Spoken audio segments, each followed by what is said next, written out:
kazalika nufassilu ayati kamar yadda kuka ji wannan abu nake rarrabe muku aya daban-daban domin ku gane da ikon Allah ku kadaita Allah ku bauta wa Allah amma ba kowa ne zai gane wannan hikima ta Allah ba sai dai da kaumin ya kiruna ga mutane masu hankali to me kace فنتبع الذين ظلموا أهواءهم بغير علم ومن يهده من أضل الله وما لهم من ناصرين bal bari ita ba allazina zalamu wadanda suke zalunci suna bibiyar hawa'un san zuciyarsu bil ishraki suna hada bautar wani da bautar Allah sun zalunci kansu amma bi gairi ilimin ba san wannan abu zaluntar kai bane shin fa man yadi man aballallahu wane ne zai shiryar da wanda Allah ya riga ya nufe shi da bata duk inda ka kai da gaya masa gaskiya ba zai yadda ba kuma ba zai fahimce ta ba ai ladiya lahu ba mai shirya wanda Allah ya bata shi wa ma lahum min nasirina sannan kuma in sun mutu akan batan nan ranar ta alkiyaman Allah zai musu azaba ba su da wanda zai taimake su yace Allah zai ne musu azaba babu Allahu akbar domin waɗanda kaji ana ceto a lahira ana cewa annaba su ceto wanda za su ceto har da zo kan mu'mine ma su ceto to ai mutanen kirki ne ake cita waɗanda suka yi zunubi amma ba kafirai ba kafiri ba wanda zai je ce da Allah ne masa azaba sai dai musulmi waɗanda safansu ya kai su wuta wani zai shekara 100 wani zai shekara 1000 laifinsa kamun ya kare to irin wannan in annaba suka tayi ceto wani ceton annaba sai hada da shi sai a fitta shi wani ceton wanda sai hada da shi a fitta shi wani ceton mu'mine ma sai hada da shi a fitta shi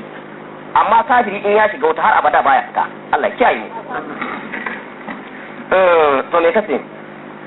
ولكن ولد الدين حنيفا فطرة الله التي فطر الناس عليها لا تبديل لخلق الله ذلك دين القيم ولكن أكثر الناس لا يعلمون. Ubangiji ya ce ya Muhammadu ba Muhammadu kaɗai ba kuma ya dukkan musulmin duniya kowane musulmi Allah ya ce masa faƙin waje haka da dini hanifan mutum ya tabbatar da fuskarsa akan wannan addini na Annabi Ibrahim shine addinin da aka gina shi akan la ilaha illallah Muhammadur Rasulullah Allah ya ce duk musulmi ya tabbata akan wannan abu ka gani hanifan wannan addini shine ya karkace ga barin dukkan addinan duniya guda 72 nan da aka ce za a yi ila kuma 73 da manzo Allah ya ce addinai sai sun rabu kashi 73 kamar a tashar kiyama amma a cikin 73 nan dan tashin alkiyama addini guda ɗaya tak shine masu bin su za su yi aljanna amma 72 nan za su rayu cikin wannan addinin amma kuma dukkan su yan wuta ne Allah ya kiyaye mu shine millata Ibrahim nifan wanda aka gina shi akan la ilaha illallah ubangiji ya ce da manzon Allah ya gaya kuma dukkan musulmi akhlis dinika lillahi anta wa man tabaka ya Muhammad ka tsarkake addinin ka kai dan Allah da wanda duk ya bi manzon Allah yake bin sa kuma ya tsarkake addinin sa dan Allah ba dan neman wani amfanin duniya ba kuma dan cewa wannan addini ya kare masa wani abu ba dukkan wuyar da zaka sha in dai kana bautawa Allah to ci gaba da bautar ka sha wuyar kuma ba komai wata ran sai labari Allahu akbar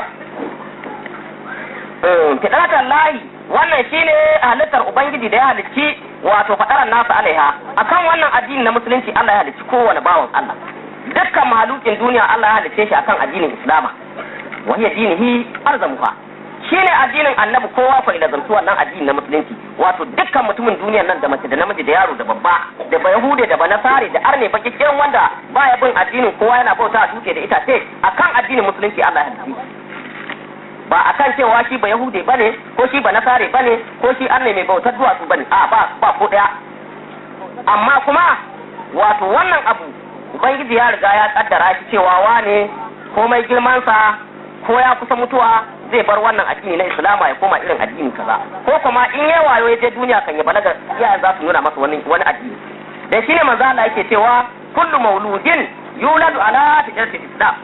illa anna abawahu yuhawwadanihi aw yunasaranihi aw yumajjisani dukkan bawan Allah wanda yake za a halice shi wato za a haife shi kuma ana haifarsa akan shi musulmi ne kawai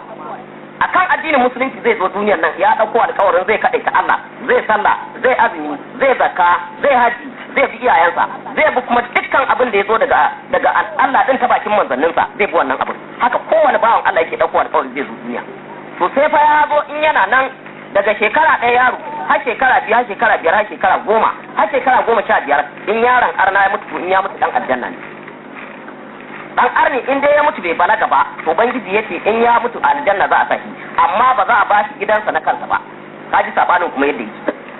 ba a ba shi gidan kansa a ce wannan aljanna ta kafi a'a amma kuma cikin aljanna zai zauna su ne yan yara da kaji ubangiji yana wuldanul mukhalladuna din nan